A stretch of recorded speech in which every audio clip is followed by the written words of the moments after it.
Bienvenue sur la chaîne YouTube de l'investisseur magicien. Aujourd'hui, je vais te parler des 9 points pour faire une bonne négociation en immobilier. Attention, ce sera un petit peu différent de ce que tu vois sur Internet.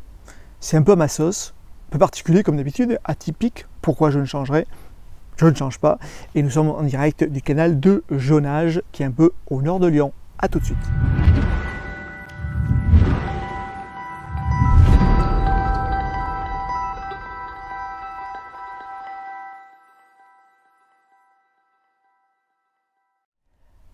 Alors aujourd'hui, en direct du canal de Jonage au nord de Lyon, je vais te parler de mes 9 points pour négocier un bien immobilier. Attention, c'est un peu de l'atypique, c'est normal, c'est de l'investisseur magicien. Mais avant toute chose, j'ai remarqué qu'on était quand même plus de 50% à regarder ces vidéos et que tu n'es pas abonné. Alors c'est pas cool, parce que moi j'aime bien les abonnés, c'est cool, je vois ma chaîne évoluer. Ça me permet aussi d'être motivé pour en faire d'autres. Donc s'il te plaît, là, attends, c'est là. Il faut que je regarde mon retour vidéo, il est là, juste là. Tu cliques là, s'il te plaît, sur le bouton abonner. Et en rouge, clique abonner. C'est gratuit en plus. Ah, tu perds rien, au contraire, c'est gratuit. Donc vas-y, et moi, ça me fera super plaisir. Après le pouce, tu mets un pouce, un pouce en haut, un pouce en bas. Hein. Moi, ça me va, les deux, il n'y a pas de problème. Moi, je prends tous. Puis après, si tu as des commentaires, tu les mets en dessous avec grand plaisir. Mais voilà, s'il te plaît, abonne-toi. On n'est que 50% à être abonné. C'est pas cool, hein, mais bon. Allez, on va partir tout de suite sur les 9 points pour négocier un bien immobilier. Le premier point. Ça va être un peu bizarre, mais dans une négociation, il ne faut pas penser que argent. Ben non. Il y a de l'humain derrière. Donc si tu penses que l'argent en disant oui, alors ce bien-là, je vais raboter 30 000 euros parce que voilà, je veux mon truc. Ouais, mais peut-être lui, il aurait peut-être besoin des 30 000 euros. C'est peut-être pas un investisseur, il a peut-être d'autres choses à faire, ainsi de suite. Donc, évite de peut-être le mettre le couteau sur la gorge, mais ça, on verra dans un point. Donc, pour une négociation, moi en tout cas, je fais la négociation un peu humaine. Bien sûr, on verra surtout le deuxième point qui est important. Mais en tout cas, ça ne sert à rien de tirer 5 000 euros, enfin, ou 2 000 euros, ou tout ça, juste pour dire hey, cool, j'ai tiré ça. Bon, c'est bien ou pas bien, mais attention, reste humain, s'il te plaît. Le deuxième point, et ça, c'est un point vital. Ce point-là, vraiment à le noter, mais en rouge. Il faut absolument connaître son prix maximum. Et oui, parce que tu auras calculé un peu ton cash flow, voilà, ta rentabilité, ce que tu vas voir. Ou alors juste patrimonial, mais en tout cas pas perdre de l'argent, parce qu'on ne perd jamais de l'argent, en tout cas sur la chaîne de l'investisseur magicien. C'est toujours au moins à zéro ou en tout cas dans le positif. Donc il faut absolument que tu connaisses ton prix maximum que tu peux proposer. C'est-à-dire que si à partir de ce prix-là, ton bien n'est pas rentable, ou tu vas mettre de l'argent de ta poche, ben non, je suis désolé, non, il ne faut pas le faire. Il faut pas le faire. Donc c'est pour ça.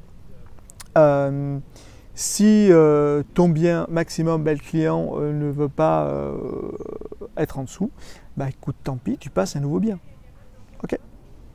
Le troisième point, tu vas essayer de tenter, donc le troisième point, tu vas essayer de tenter un peu la limite de ton vendeur. C'est-à-dire que, voir un peu, tu peux même faire une petite astuce, tu peux même descendre le prix vraiment pas mal, je sais pas, de 20-30 000 euros, pour voir un peu sa réaction. On peut le faire un peu en rigolant, en plaisantant, pour voir un peu sa réaction, parce que peut-être lui, il a déjà calculé en disant, non mais bon, c'est bon, moi je connais maintenant, c'est toujours à chaque fois 10% en moins, donc voilà. Donc, fais du 20-30% en moins et tu vois un peu sa réaction.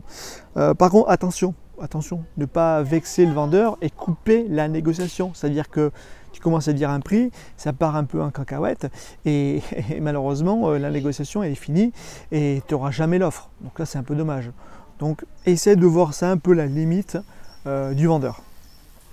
Le troisième point. Le quatrième point, il ne faut pas hésiter à oser un prix audacieux. Bah oui, tout simplement, parce que ça peut être aussi un bien qui a été longtemps mis en ligne. Donc il y a peut-être des gens qui n'ont pas vu peut-être le potentiel, mais toi tu as commencé à le voir. Donc là ça peut être intéressant vraiment à négocier, surtout que là peut-être le vendeur il est quand même pressé de vendre aussi.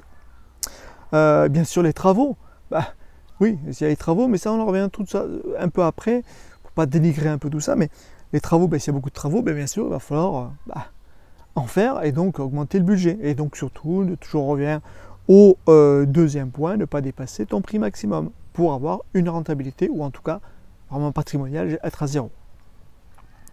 Et aussi, tu as pu faire aussi des recherches, c'est que à l'endroit où ils vendent, eh ben, la moyenne des biens se vend en dessous.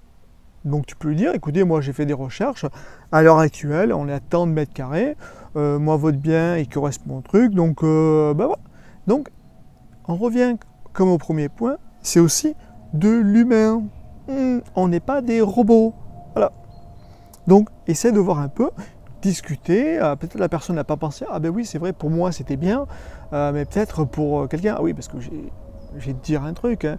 Bon, une fois j'ai visité un bien avec un agent immobilier, il y avait juste un investisseur qui est venu juste avant, c'était pour une colocation, et il disait non mais c'est bon ici il n'y a rien à refaire, même pas un petit coup de peinture, c'était nickel, hein. La cuisine nickel. Quand l'agent immobilier m'a dit ça, pardon?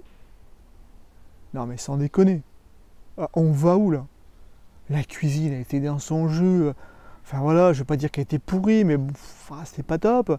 Les peintures, enfin voilà. Donc à un moment donné, où tu fais un peu de marchand de sommeil, alors je suis désolé, amis investisseurs, les faux en tout cas investisseurs, mais faites des biens, des beaux biens. Moi en tout cas, tous mes clients, maintenant presque amis, mais font des super biens. Moi je suis désolé, je n'ai pas envie de travailler avec quelqu'un qui a envie de faire du fric sur le dos des locataires parce qu'il sait très bien qu'il va le louer. Non, je suis désolé. On fait des biens de qualité pour avoir aussi des locataires de qualité et pas avoir de soucis. Encore un petit coup de gueule, mais ça, il fallait le noter. 1, 2, 3, 4, 5e point. Et là, c'est peut-être un peu difficile, mais alors, c'est souvent les femmes. Alors attention, oh, ça y est les femmes, féministes, non, pas de souci pour ça. Mais vous êtes plus dans la sécurité, vous, et aussi dans l'émotion. Alors, je pas pour ça que les mecs ne sont pas aussi dans l'émotion, hein. Mais il faut savoir que quand on achète un bien immobilier, c'est un business qu'on achète. C'est pas avec de l'émotion. Quand tu achètes ta RP, oui, là tu vas mettre de l'émotion. Tu dis ouais, je me sens bien, ainsi de suite, c'est cool. Mais quand c'est un investissement pour des locataires, tu peux pas tellement te projeter. Toi, tu vas dire ouais, j'aime pas trop. Par contre, le locataire il dit ouais, c'est génial. Ou vice versa. Donc c'est pour ça, là, il faut vraiment que tu réfléchisses sans émotion. Et si tu n'arrives pas, tu délègues à une autre personne. Ça peut arriver. 1, 2, 3, 4, 5, 6e point. Et ça, on en revient un peu au premier point. Ne pas blesser ton vendeur. Bah oui, un exemple. C'était l'appartement de ses parents. Il a même peut-être vécu quand il était jeune dedans. Et malheureusement, ils sont décédés, et ils le vendent. Et bon, c'est vrai, c'est un peu dans son jus. Alors si tu commences à lui dire « Oh là là, mais là, cette tapisserie, c'est pourri, il faut tout refaire, etc. etc. » Alors, il y a quand même la manière à dire. Hein, un petit exemple. Ben oui, là, c'est vrai, c'est pas au goût du jour. Moi, j'aimerais bien faire un peu au goût du jour. Donc, il va falloir que je fasse des travaux dessus, de la rénovation. Et si tu le dis normalement, la personne va comprendre. Ben oui, c'est vrai, c'est quand même ancien, ainsi de suite. Et là, tu le braques pas. On revient dans l'humain. Parce qu'il y en a qui oublient ça. Hein. Je dis rien, mais si, il y en a qui oublient ça. Mais bon. 7e point. Et là, c'est autre chose. On va essayer aussi de montrer son sérieux auprès du vendeur. Oui, on ne vient pas comme ça, cueillir une pâquerette, ainsi de suite. Alors oui, c'est vrai, il y en a qui m'ont dit, oui, toi, tu achètes des appartements comme c'est des petits pains.